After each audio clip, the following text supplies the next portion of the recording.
নিপুণ বলেছিল আমি তাকে চুমু দিতে চেয়েছি, এটা 2022 সালে 29শে জুন 29শে জানুয়ারি, ঠিক 2024 সালের 16ই এপ্রিল সে বলল না পীরজাদা ভাই আমাকে চুমু দিতে চায়নি, আমি এটা শুনিনি, আমাকে একটা তৃতীয় পক্ষ বলেছে। কিন্তু আমার যা ক্ষতি হওয়ার সেটা কিন্তু হয়ে গিয়েছে, ভাইরাল হয়েছি ভাই। আমি ওই 2500 নাটক করে 351টা সিনেমা করে যে ভাইরাল হতে পারিনি, এই কথা বলে আমাকে এত ভাইরাল করেছে যে টক শোতে আমি সময় দিতে পারি না, আমি একটা আন্তর্জাতিক ব্যক্তিত্ব হয়ে গেছি। তখন আমাকে টেলিফোন করেছিল স্বরাষ্ট্রমন্ত্রী, এবং স্বরাষ্ট্রমন্ত্রী আপনারা জানেন যখন এখানে ইলেকশনের আগের দিনও আমাকে আমি টেলিফোন ধরিনি। আমাদের এখানে কিন্তু সকল মন্ত্রীদের নাম্বার থাকে, কারণ আমরা সর্বোচ্চ পর্যায়ে আছি, আমি তারটা ধরিনি।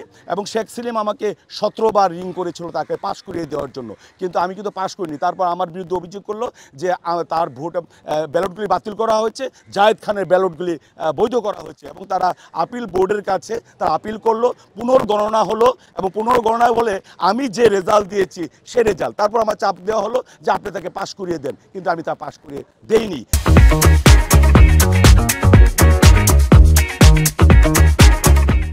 কিন্তু আমি অত্যন্ত দুঃখের সঙ্গে বলছি, আমি শিল্পীদের কাছ থেকে তেমন সহযোগিতা পাইনি, সহযোগিতা চাইনি। তারা সত্যি কথা বলবে যে বৈধ ইলেকশন হয়েছে কিনা, অবৈধ ইলেকশন হয়েছে কিনা, যাদের জন্য হয়েছে সেই জায়েদ খান বা অন্য কেউ, তারাও আমাকে কোনো সমর্থন দেয়নি।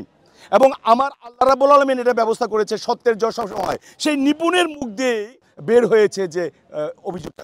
আপনারা যারা সাংবাদিক আছেন তারা একজনের প্রতি আরেকজন সমর্থন আছে দেখি কিন্তু নথি শেয়ার করেছিল একটা নির্বাচিত কমিটি, কিন্তু আমি পাশে পাইনি। আমি কেন, কেউ পায়নি। শাকিব খান 5 বার বয়কট হয়েছে, কেন অবাঞ্ছিত ঘোষণা করা হয়েছে তাকে, শাকিব পায়নি কোনো কারো সমর্থন।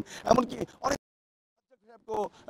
অবাঞ্ছিত ঘোষণা করা হয়েছে, এমন কোনো শিল্পী নাই বিখ্যাত যাদেরকে অবাঞ্ছিত করা হয়েছে, কিন্তু তাদের পক্ষে দাঁড়ানোর মতো একজন লোক ছিল না। এর জন্যই কিন্তু আমাদের শিল্পীদের অবস্থা কিন্তু দিন দিন খারাপ হচ্ছে, আমরা পাশে পাচ্ছি না। পাশে কেন পাচ্ছি না? অনেকে বলেছে আপনি ওই প্যানেলে কেন গেলেন, আমাকে ওই প্যানেলও ডাকছিল, আমি যাই নাই। আমি ইলেকশন করব না, জীবনে ইলেকশন করব না, শুধু সত্য প্রকাশের জন্য। আমি তখন বলেছিলাম, আমাকে আক্রমণ করা হয়েছিল ইফতারিতে, যে তখন আপনারা কোথায় ছিলেন যখন আপনারা সারাদিন দেখেছেন যে ইলেকশন বৈধ হয়েছে, সুন্দর হয়েছে। আমি ঘন্টায় ঘন্টায় মানে প্রকাশে লাইভে দেখিয়েছি, তখন তো কেউ ছিলেন না। এখন বলছেন কেন আমি ওই প্যানেলে গিয়েছি। তবে আমাদের সকল শ্রেণীর লোকদের একাত্মতা থাকা দরকার, আমাদের ইউনিটি থাকা দরকার, আমাদের প্রফেশনের মমত্ববোধ থাকা দরকার, আমাদের সমর্থন থাকা দরকার, আমাদের সহমর্মিতা থাকা দরকার, আমাদের সহযোগিতা থাকার দরকার, নাহলে কোনো গোষ্ঠী টিকতে পারবে না।